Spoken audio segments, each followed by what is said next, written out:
morning, everybody.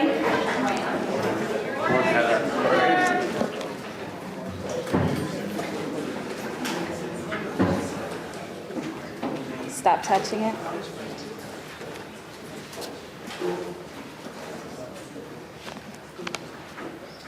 Kyle, sit wherever you want. That baby's so adorable.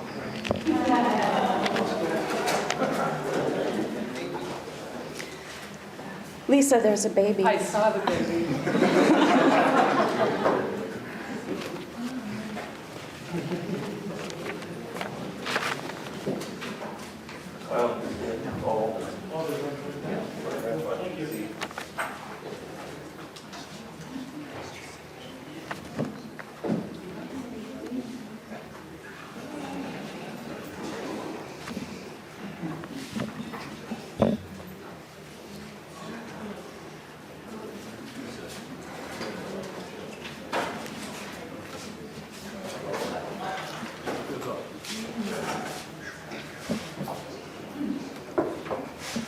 All set, Jan? Okay. Welcome, everybody. Please stand for the Vermont Department of Corrections Honor Guard.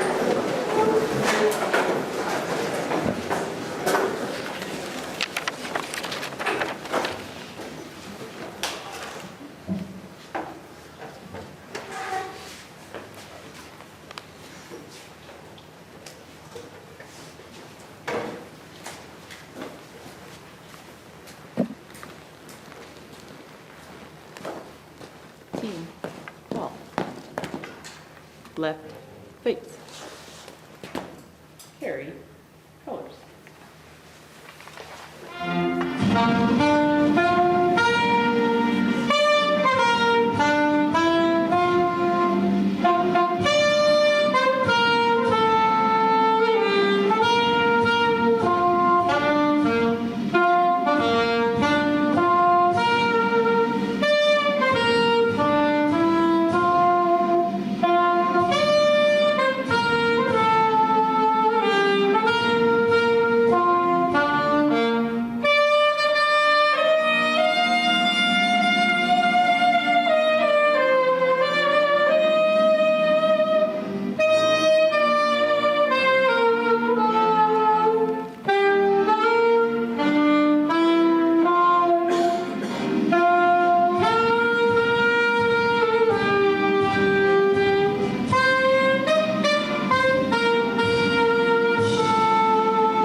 Right face. Forward march.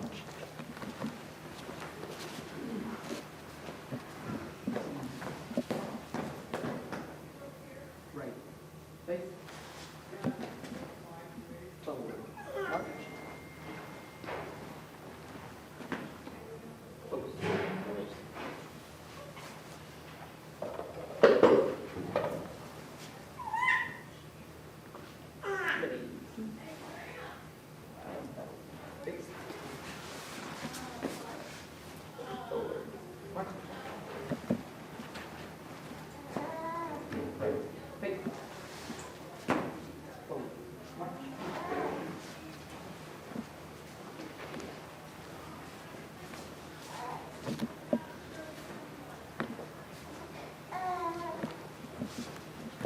Please be seated.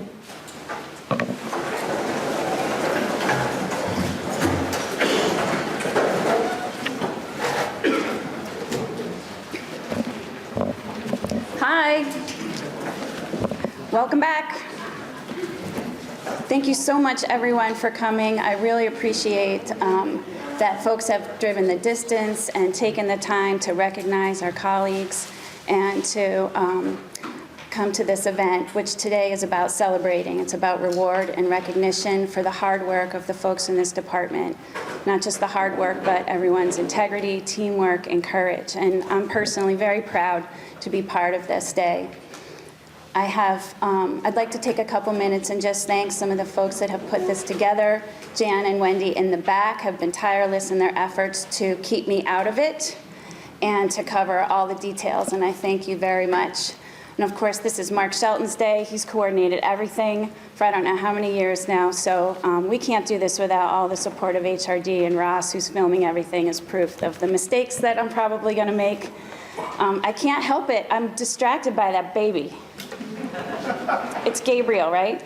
Gabriel Beckwith? Yep. So cute. Sorry. Also, where's Vicky?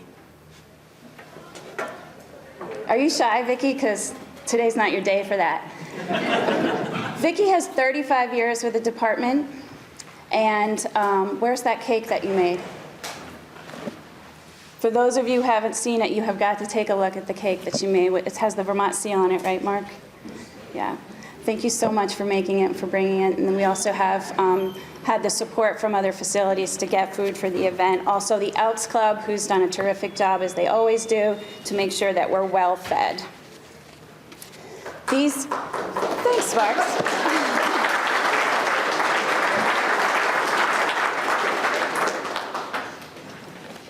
Thanks, Jen, for starting that.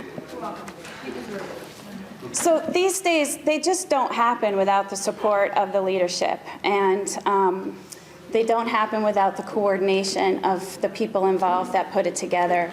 And I personally have to go to Director of Finance, Matt D'Agostino, every year, who, without question, is hardwired to say no to me on everything. But with this event, when I go to him with a request for the event that Mark and I put together, I get an emphatic how much.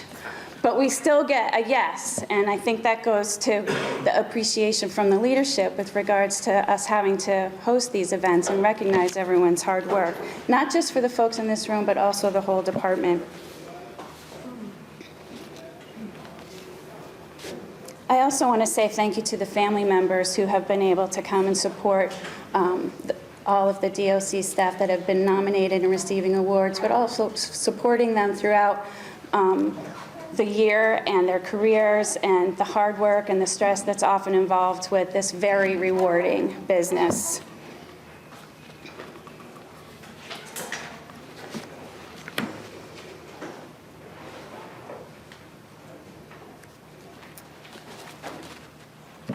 Every year I sort of struggle with this part, with this piece of what I want to say, which is there's so much that you accomplish that we don't recognize because we don't always know how terrific the work is that you do. I want to say thank you on behalf of the leadership for the incidents that you prevented that didn't happen, for the situations that you de-escalated, for the differences that you're making in people's lives that are not showing up in a report or on a spreadsheet, but we know is absolutely the heart of humans working with humans, which requires dedication and integrity and a special kind of stamina that I don't see in a lot of places, but I certainly see with all of you and with my colleagues. And so I'd like to say a special thank you for that. And with that, I would like to introduce our Commissioner, Andy Polito. Thank you.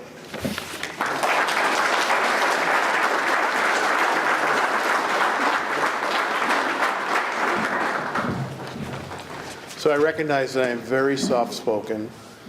My voice kind of starts out high or strong in the morning. By the end of the day, it kind of wears out. So we're right in the sweet spot here, although I got up a little late this morning because I knew I was coming directly here. Of course, I just said that in front of my boss, but that's beside the point. One of the things that I've been consistent about since I took this job, which I'm on just about to finish my 7th year, is that we celebrate the hard work that we do. There's an interesting conversation going on across the lake around this prison escape in Dannemora. I've been asked, Lisa knows this because I usually talk media stuff with her through most media stuff. I won't give you credit for the latest round, but most media stuff I talk through with Lisa before I actually respond to it. And the conversation that I've been asked repeatedly is about state employees and this prison escape and this woman that helped these two guys out, or allegedly helped these two guys out. And CAX even called. They wanted me to go on the 30 earlier in the week, and I kind of slowed that down a little bit. One of the things that's on set is how difficult this works. So there's about 35, give or take, 1,000 inmates in New York State. Figure there's 15,000 staff. Conversation's not about the 14,999 that work in Dannemora, which is an old facility. Difficult. I'm sure it's as difficult as some of the ones that we run in terms of lines of sight, lighting, cameras, all the things that go into the complications of running an old building. And the fact that they got these kinds of guys in that building day in and day out. There's another 2,998 of them still there. And these are difficult jobs. And I think what I'd like to highlight, or I plan on highlighting, is some of the stuff that goes on set. So we blow one decision, man, and it is like media palooza. One of the reasons I do try and get out with alternative forms of media is it shifts the conversation away from the difficult population that we manage. We're kind of in an influence position on our population at best. Even with low caseload ratios, we maybe see some of our heavy hitters twice a week, 2 hours a week. I mean, it's not a lot of time. And so I try and highlight some of the other stuff that we're working on. And so one of the reasons I've been so emphatic about having this day is it celebrates the work that we do day in and day out, and the best of that work. It's a difficult decision to decide who gets recognized and who doesn't, because frankly, I think you're all doing a fantastic job. We have an under control budget. We have an under control population. We have safe, secure facilities. Assaults are down. I know they've come up a little bit recently, but they're down. Incidents are down. We haven't lost a major unit in 2008, I think was the last one I got that. We have a major out-of-state move coming up in June and July. I wouldn't have even contemplated approving that if I didn't feel like the department was running well otherwise. So we could do all these extra things because of how well this department's running. And frankly, it ain't me. I'm just the guy who's like saying, hey, look at this chart. I'm the one talking about it, taking the credit for it, but it's really the collective work of the 1,100 employees day in and day out. I don't think anybody really understands how hard these jobs are, except for a select few. I've said recently in the media that nobody really knows what it's like to run a Department of Corrections except for a handful of people who've done it, because this is a challenging job, and everyone underneath it is equally as challenging. And I think the work that goes on in this department is impressive. And I think that one of the reasons I brought in reporters is to show them the stuff you're seeing on TV, it ain't happening in the Vermont Department of Corrections. You walk down our units, they're clean, they're organized, they're safe. I talked to the reporter that toured Springfield last week, and she's like, it was kind of a non-event. You know, I felt safe the whole time. I felt respected, and that's kind of what we want for our staff and our inmates. But staff have to be first. If staff don't feel safe going to work every day, the rest of the stuff is over the bow. So that's a long way for me saying thank you. I thank everybody who puts this day together. I especially thank Heather, who has to come in my office, the former finance guy, and ask for a budget to do this day. But it's probably the easiest thing you ask for as opposed to some of the other stuff. So anyway, from the bottom of my heart, I thank you for how well things are going. I thank you that in year 7, I'm not being skewered for, mayhem like in other departments of corrections, some. Because I know there's a lot of collective hard work that goes into what you do. It's my pleasure to introduce our new secretary. I am a very tough person to impress. Lisa knows that better than anybody. I don't like anybody. I kind of have to start out with I don't like them, and then they kind of get to the point where eventually I like them, sometimes. I liked Hal right out of the gate because I think he understands our population. He's engaged with what we do, and he's, I think, has a management style that lets us do our job and keeps us going in the direction that we're already going. And so it's my pleasure to introduce the new secretary, Hal Cohen.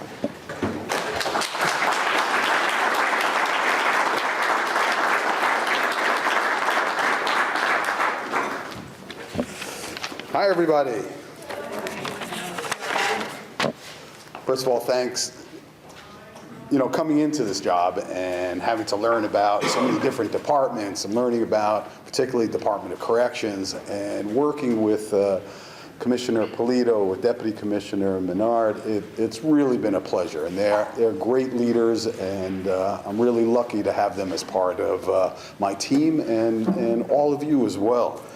You know, I want to mention a few things about the Agency of Human Services. Okay, so the Agency of Human Services is made up of really 6 departments, right? So let's see, I'm here long enough, I think I know the 6, and I know I'll always leave one out, but anyways, Department of Mental Health, Department of Health, the Department of Vermont Health Access, DALE, which is Department of Disabilities, Aging, and Independent Living, Department of Children and Family Services, and Department of Corrections. So there's all 6, right? And you think about, why are these 6 departments under one agency? And in fact, in many states, numbers of these departments are under the Agency of Human Services, and we are one of the only states, and I don't know if there's any other state, but I've met a few of my colleagues from around the country, and none of them have the Department of Corrections under the Agency of Human Services. And I think it says a lot about our state that this department is with all the other departments. We're trying to move towards an agency of one. All right, it's part of our direction, and what that is about is breaking down silos. We realize that, you know, we might have a veteran, right, who comes in with PTSD, right? Did I get those initials right? You know, post-traumatic stress syndrome, right? Has, you know, and it's viewed as disabled in some way. So that person is now involved with the Department of Disabilities, Aging, and Independent Living. That same person has some underlying mental health issues, and he's now involved with Department of Mental Health. And he might have some substance abuse issues as well. So he's with the Vermont Department of Health, right? You know, there's some kind of connection. And it just so happens, because of these underlying issues, he abuses his child, right? And he's involved with the Department of Children and Families, and as a result of the abuse, he's on probation and attached to the Department of Corrections. And all of this is being paid for through the Department of Vermont Health Access. So all of these 6 departments work together for this one person. And what we need to work at and do a better job at is that we shouldn't have this person jumping from one department to another. We need to have a single door that person goes through. We need to have a coordinated effort for that person's rehabilitation or treatment. So we're working towards that. And I'm very pleased that the Department of Corrections is under the Agency of Human Services. You know, when I think about the Department of Corrections, you know, you play such an important role, and I think in many ways it's like a thankless role, you know, which bothers me. You know, first of all, you're protecting society. You're protecting all Vermonters. And then on the other side, you're also rehabilitating Vermonters. You know, you're helping Vermonters so that they don't get in trouble again. I was looking at your mission, and it really, it says so much, you know. We support safe communities by providing leadership in crime prevention, repairing the harm done, addressing the needs of crime victims, ensuring offender accountability for criminal acts, and managing the risks posed by offenders. So the job that you do is really important, and I'm really honored to be here. I'm honored to be here with you celebrating the excellence of employees, recognizing certain employees who have met certain milestones, and even employees, individuals who have saved the lives of others in the course of their work. Pretty amazing stuff. And I guess my final remarks are again wanting to recognize what a tough job all of you have. And so many of you actually are in harm's way. And that's pretty tough. There's not many state workers who could say that the work they do puts them in harm's way. And you folks do that, many of you do that, and you do it every day, and you do a great job. We have a really great system here. Our numbers are going down. Our numbers of out-of-state inmates are going down. And I'm really proud of the work that you're doing, and I'm really pleased to be a part of the great work that all of you are doing. And I do want to say that I truly appreciate the work you're doing, and I have sent that message across to all the people I come in contact with about the important work that all of you do. So thank you.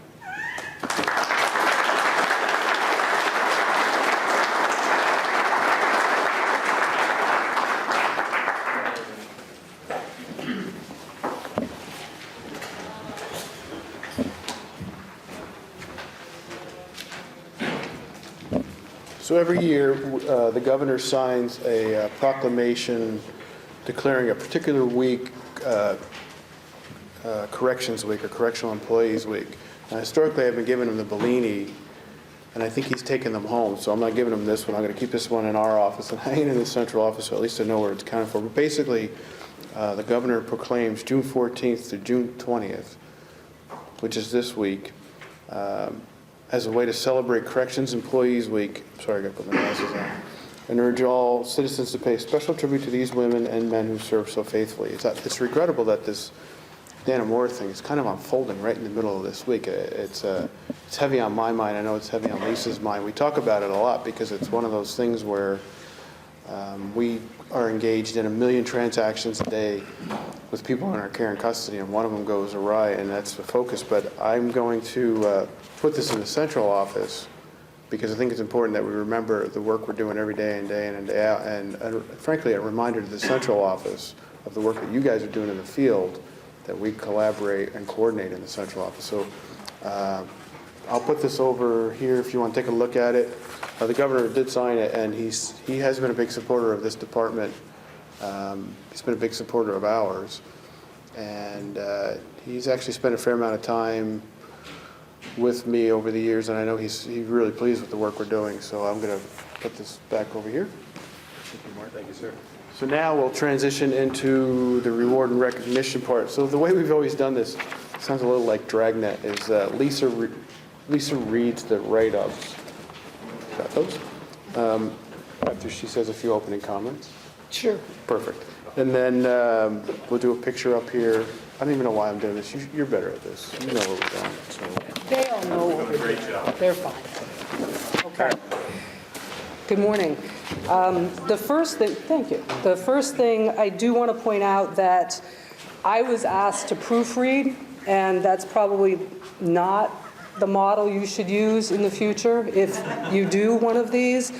So I will say, in going through, looking through quickly the plaques and the certificates, I may have noticed a spelling error. If it's yours, please just take your plaque, quietly bring it to one of us after, and we will get it corrected for you. I'm pretty sure there's one over there, and I'll take responsibility. Don't ask me to proofread anything. I'm ready to roll. You guys ready? We're ready to roll. Let's do it. Okay.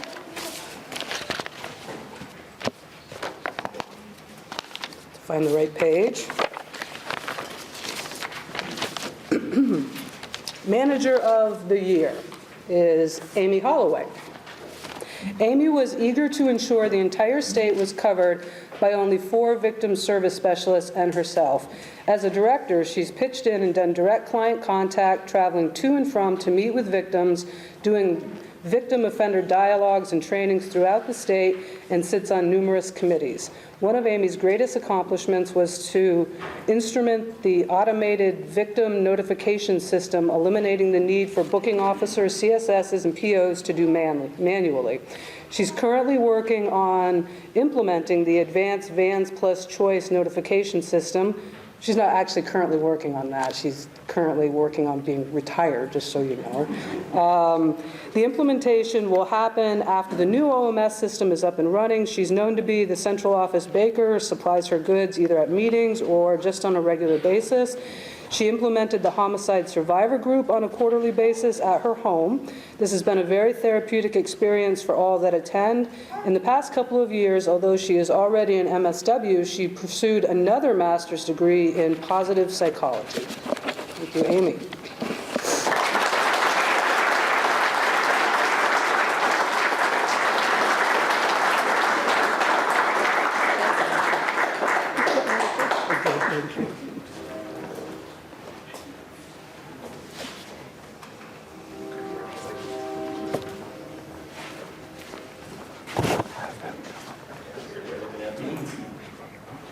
Fine idea.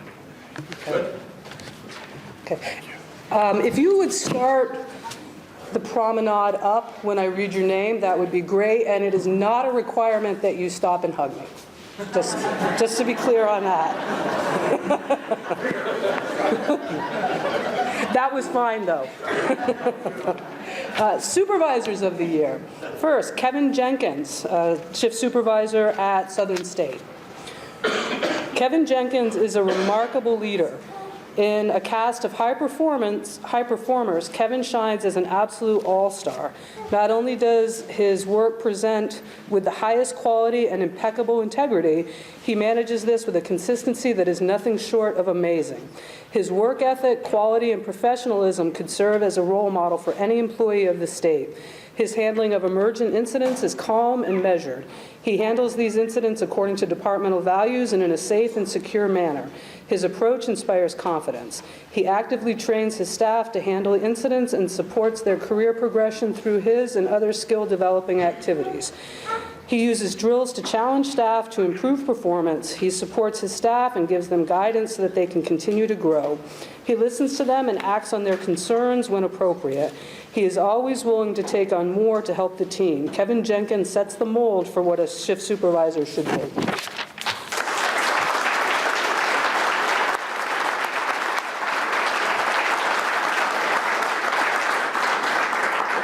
Sue Ransom Kelly, Corrections Program Supervisor from the Rutland office. Sue has excelled above and exhibited the very highest levels of performance in every position she's held during her 28-year career in the department. Sue has made a very successful transition from facility, operational, and supervisory responsibilities to supervision of a field office staff. Sue has responsibilities that often exceed job class. Sue currently oversees supervision as the risk reduction liaison, processes referrals for transitional housing applications, serves as the field office COSA coordinator, and serves as team leader for the RRP programming team meetings. To say that Sue cares very deeply for the staff she works with is a significant understatement.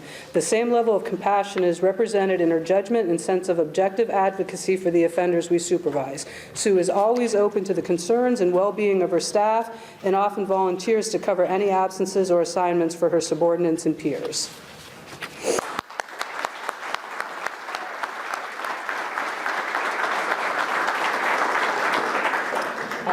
CSS of the year, Brian Fisher.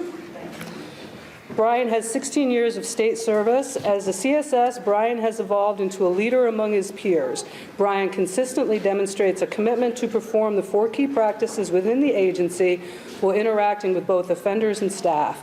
Brian balances the needs of the offender while being mindful of the public safety concerns. This has enabled him to assist the offenders on his caseload with being successful in the rehabilitative process.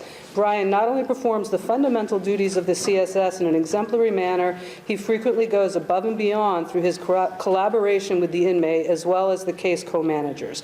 We would like to thank Brian for his commitment and dedication to this often thankless and undervalued role by honoring him as CSS of the Year.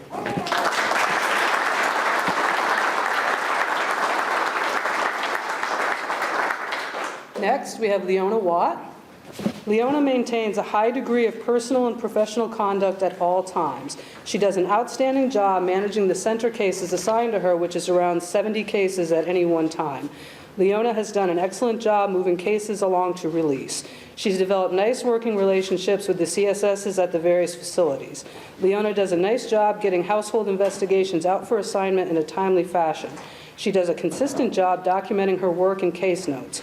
The work that Leona does on these reentry cases will continue to make a huge difference in both the quality and quantity of releases that this office makes.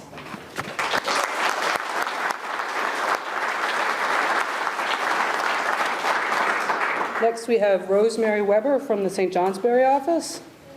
Rosemary Weber is an exceptional CSS and a natural leader. These qualities have been displayed during the past year. She skillfully supervised a complex caseload of sexual and domestic violence and youthful offenders. Rosemary focuses offenders on developing comprehensive case plans that have realistic goals and are constantly updated. With Rosemary's leadership, offenders focus their plans on treatment, mental health, and life issues, as well as barriers to success. She coordinates the WISE program of transitional housing and support services in a modified therapeutic model. In addition, Rosemary has represented St. J P&P as a member of the Bright Futures Board. Rosemary serves as St. J's change champion for the OMS system startup. Again, her leadership was demonstrated by the amount and quality of the feedback provided, communication with staff, competency with the system, and the quality of the training she provided. With Rosemary's leadership, St. J was prepared for the challenges of implementation of the new system.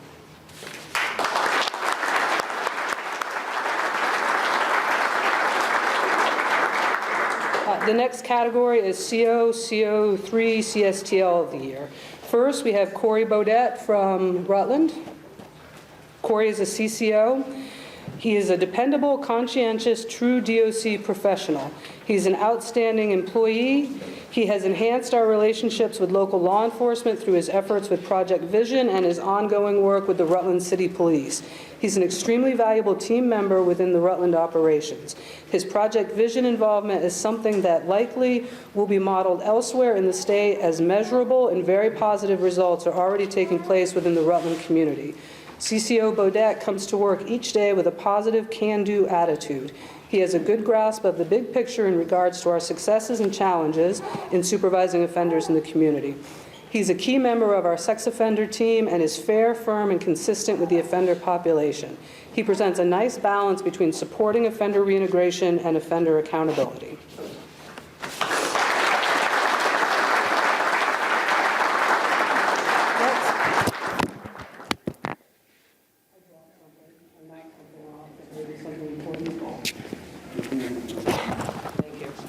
Alden Tewksbury, Correctional Service Team Leader from Southeast. Alden has a work ethic which is to be desired, not only for himself, but he also instills it to the inmates that are assigned to his community work crew.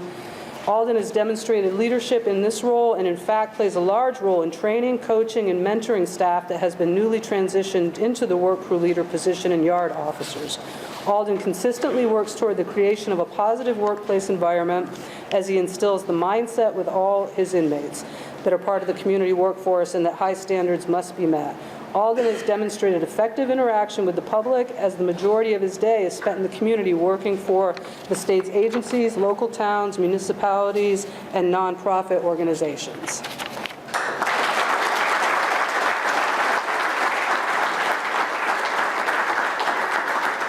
Next is Johnny White. Johnny's a CCO. CCO White is a very dedicated employee of the department. He worked countless hours, often working both of his scheduled days off, to provide field work for about 235 high-risk offenders while the CCO pool had been reduced to one officer. At one stretch, he worked 40 consecutive days. He's assigned to the sex offender team, meeting weekly with POs and monthly with treatment providers, providing a wealth of information as well as network building with community and family members. CCO White is known as tough but fair with offenders and has a keen knack of getting to the bottom of problems before they get out of hand. He does this through building trust and respect.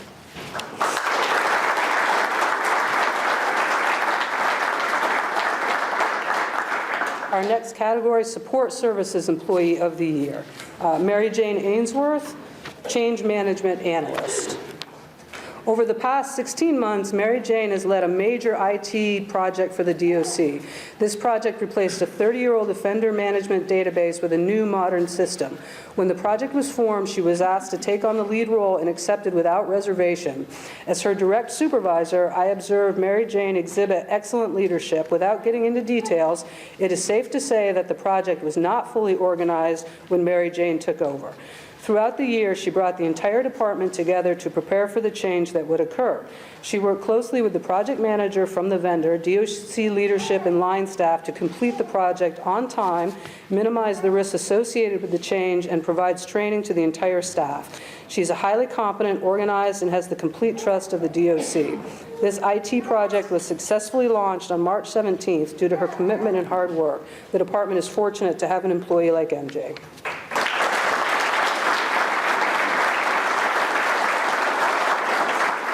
Next, Elizabeth Whitmore. Liz operates from a place of deep commitment to the fundamental necessity of housing in order for our clients to build successful lives. She balances the demands of specific projects with the need to understand and inform the big picture. Liz develops the high-integrity relationships necessary to be an effective agent of progress. She's results-oriented and consistently sets a high standard for her work while maintaining an enduringly positive attitude, making her a joy to be around. Through her astute grant management, collaborative approach, and human services focus, Liz exemplifies the DOC vision to be valued by the citizens of Vermont as a partner in prevention, research, control, and treatment of criminal behavior.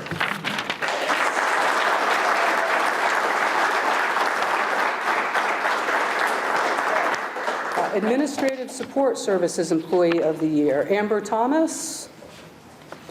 As the business manager, Amber is consistently looking for efficiencies in the overall operation of Burlington Probation. She's developed and maintains a strong, efficient working admin team that is the nucleus of all the operational complexities that contribute to Burlington P&P functioning at such a professional level. She's a team player in every sense of the word and models it. During the past 8 months, the added duty of becoming an OMS trainer for BUPP was assigned to Amber. Amber satisfied this requirement and excelled in this role. Whatever job duty Amber is tasked with, she commits to at 100%. She excels at her job and is a tremendous asset to Burlington Probation.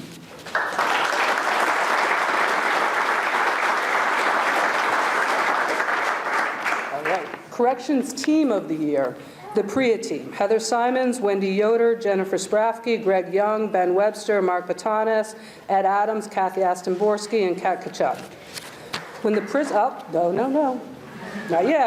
When the Prison Rape Elimination Act was passed in 2003, the standards had not yet been finalized by the U.S. Department of Justice. Despite this, the early members of this team organized their plan of action, secured funding, and began the journey of culture change. This required countless hours of training, mock audits, documentation, and negotiations with partners within and external to state government.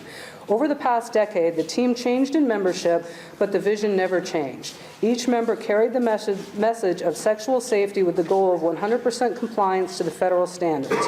In July of 2014, the first 3 audits were conducted in Vermont facilities. The team worked diligently with each facility to make sure they were ready for the auditor's arrival. In her findings letter to the commissioner, the auditor stated that the PREA team was exceptionally helpful and supportive and commented that the entire DOC is an impressive, highly professional organization.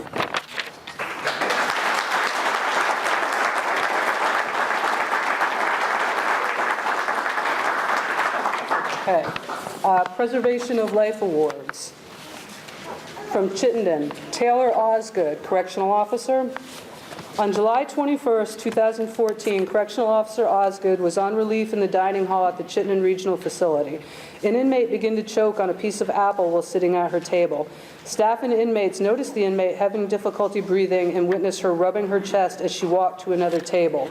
CO Osgood noticed an officer speaking with the inmate who was in distress. A few seconds later, the inmate began to drop to the ground and was very unstable on her legs. CO Osgood reached around and began performing 3 thrusts, dislodging the piece of apple that was causing the inmate to choke prior to medical arriving.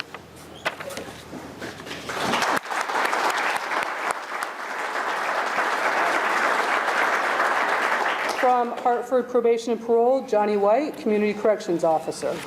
On September 18, 2014, CCO Johnny White stopped by a local motel in White River to check on a probationer. Prior to his arrival, a female offender had injected heroin with another individual. The offender became unresponsive. When CCO White arrived, he observed the offender lying on the bed. The occupants in the motel room indicated that the offender had suffered from a seizure. CCO White recognized the individuals in the room as known heroin users. He immediately called 911, verbally cleared the room, and began following the instructions of the 911 dispatcher. He placed the offender on her side, tested her vital signs, and felt a weak pulse. EMT arrived, and CCO White notified them that the offender was suffering from a likely heroin overdose. Medical personnel informed the Hartford P&P that if CCO White had not responded as quickly as he did, the offender would likely have died at the scene.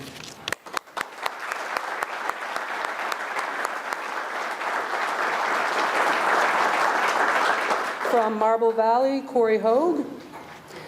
Shift Supervisor Hogue was returning home from a school function with his 11-year-old daughter. At approximately 7 p.m., he witnessed an accident where a vehicle went off the shoulder of the road at a high rate of speed, causing the vehicle to vault into the air.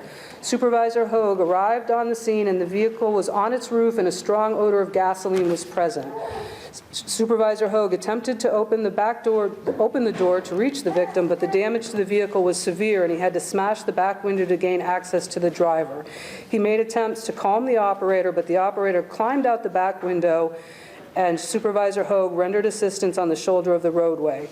This assistance consisted of him placing his ungloved hands on a large chest wound on the operator to stem the bleeding until the EMS arrived. Based on Hogue's quick response and quick actions, he was able to provide care to an injured motorist who had been involved in a potentially life-threatening crash. His actions are commendable and should be recognized.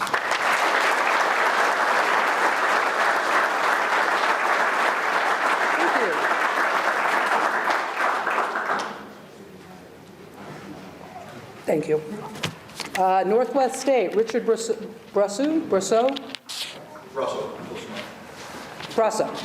On April 10, 2015, an inmate in booking at the Northwest State Correctional Facility made a serious attempt at taking his own life by hanging himself with an ace bandage.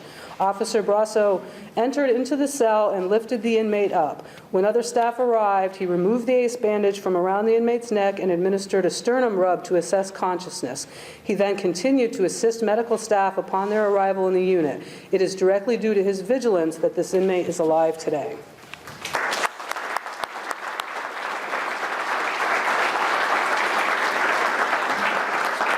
Southern State, Dean Florence, Chris Phillips, Rachel Stagner, Gregory Pitts, Emily Howarth. On June 20th, 2014, LNA Howarth observed an inmate attempting to self-harm by hanging. She immediately notified Unit Officer Florence. CO1 Florence radioed for assistance. As CO2 Pitts and Supervisor Phillips entered the cell, CO Florence, RN Stagner, and LNA Howarth were able to remove the ligature from the inmate's neck. They provided immediate first aid and stabilized this inmate until an ambulance reached the facility. Due to their prompt action, the inmate survived this significant attempt on his life.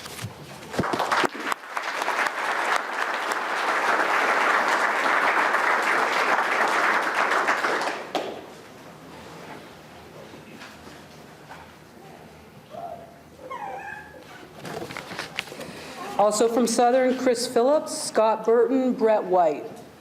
On December 11, 2014, while conducting a tour, Officer Burton observed an inmate actively cutting with a razor. He radioed for assistance and verbally intervened with the inmate. Supervisors Phillips and White, supported by CO1s Larson and Nehru, responded. The inmate held the blade to his neck and threatened to cut his throat if staff tried to intervene. Using verbal intervention, Supervisor Phillips convinced the inmate to turn over the blade voluntarily. As a result of the officer's observation, the quick response by staff, and the supervisor's verbal interventions, the inmate recovered fully from this incident.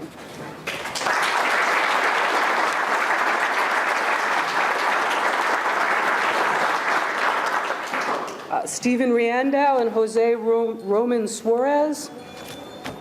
On September 29, 2014, while conducting a tour, CO2 Roman Suarez observed an inmate to be hanging from his cell window.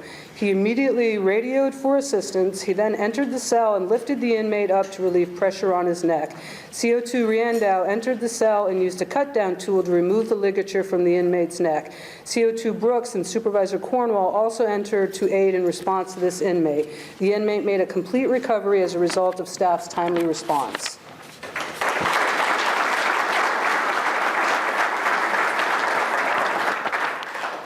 Michael Groner, Jerry Smith, Rachel Stagner. On November 21st, 2014, while conducting a tour, CO1 Smith observed an inmate to be hanging from his toilet. CO1 Smith radioed for assistance. Supervisor Groner responded and entered the cell with CO1 Smith to attempt to remove the ligature. Supervisor Groner was able to remove the ligature, and the inmate began breathing with difficulty. After the ligature was removed, CO1 Secoy, CO2 Van Horn, and RN Stagner arrived. The inmate continued to have difficulties breathing, and the nurse performed a sternum rub, which would elicit a response from the inmate. The inmate was stabilized until an ambulance arrived. Due to the immediate response of staff, the inmate made a full recovery from this incident.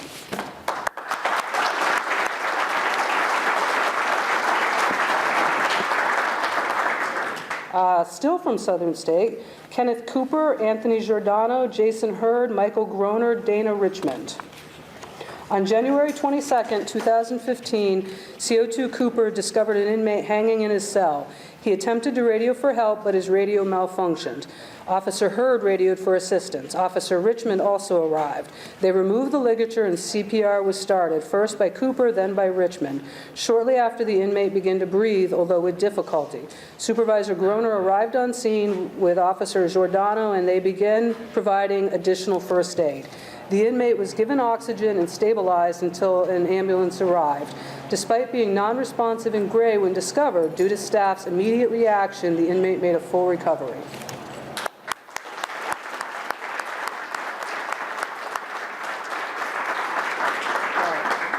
Kevin Jenkins and Benjamin Wood. On May 30th, 2014, CO1 Wood and Supervisor Jenkins observed an inmate to be in medical distress during a routine tour of the unit. The inmate was unconscious due to an unidentified condition. He had poor overall vital signs and unexplained bruising in multiple places on his body. They immediately identified his distress. They provided prompt attention. They notified on-duty medical staff who assessed this inmate. As a result of their timely identification in response to this issue, the inmate was transferred to the hospital and subsequently received treatment for a life-threatening condition.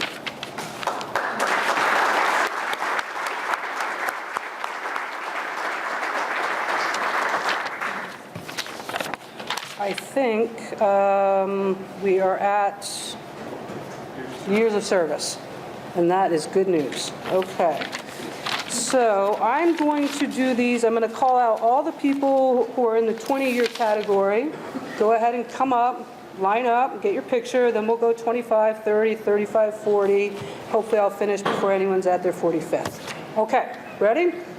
So 20 years. Barry Allen, Kyle Beckwith, Robert Berthume, Scott Cookingham, Michael Donidos, Arthur Gibney, Carl Millett, Jeffrey Percy, Richard Rondo, Larry Shedrick, Joe Silvestri, Tim Simino, and Teresa Stone. 20 years.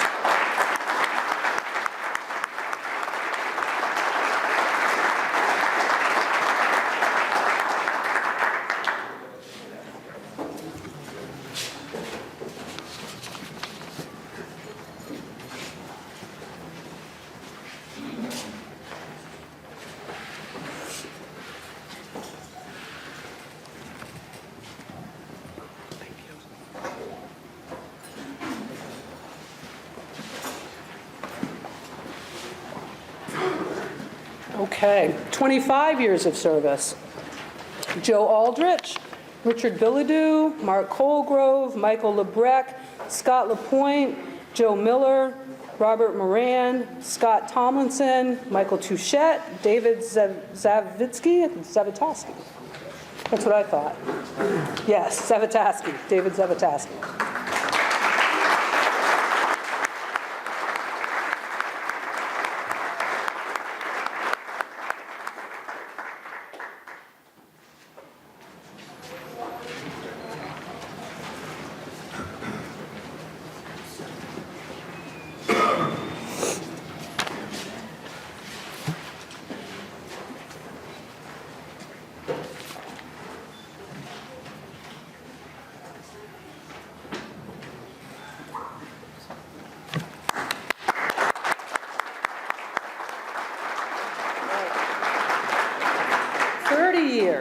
Stu Gladding.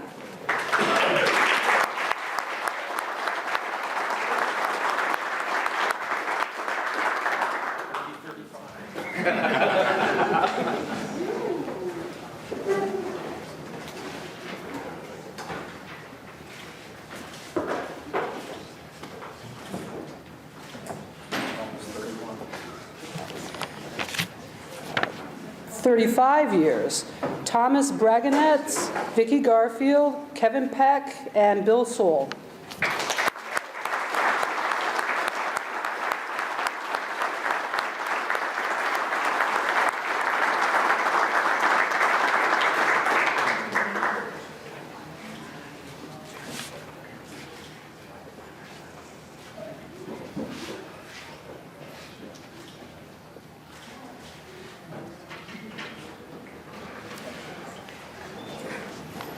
And finally, 40 years, Herb Sinkinson.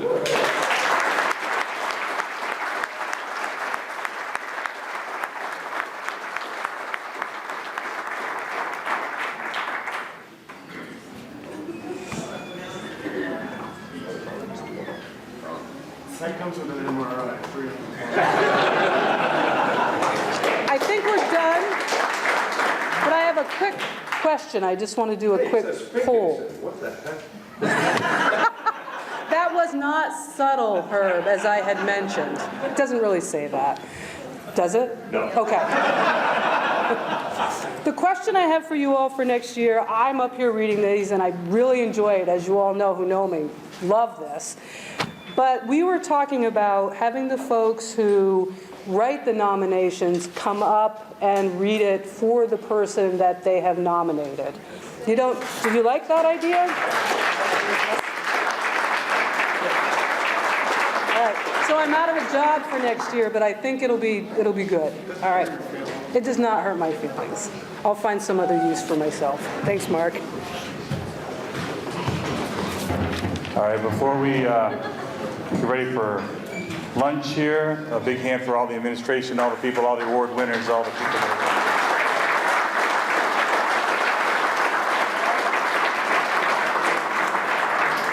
are. Now, a couple things. First thing is that if you know some of your people that didn't make it and there are awards here, please take them back with you and give them to them. Please do that. Also, don't forget to get some cake at the end that Vicki made. Also, all that food back there, if you know people or groups that need some food, take that food for them. And under each chair, maybe nothing, or there may be a piece of paper that says you can either take the flower or the candle home with you, so look under your chairs. And then we're going to do the lunches. All right?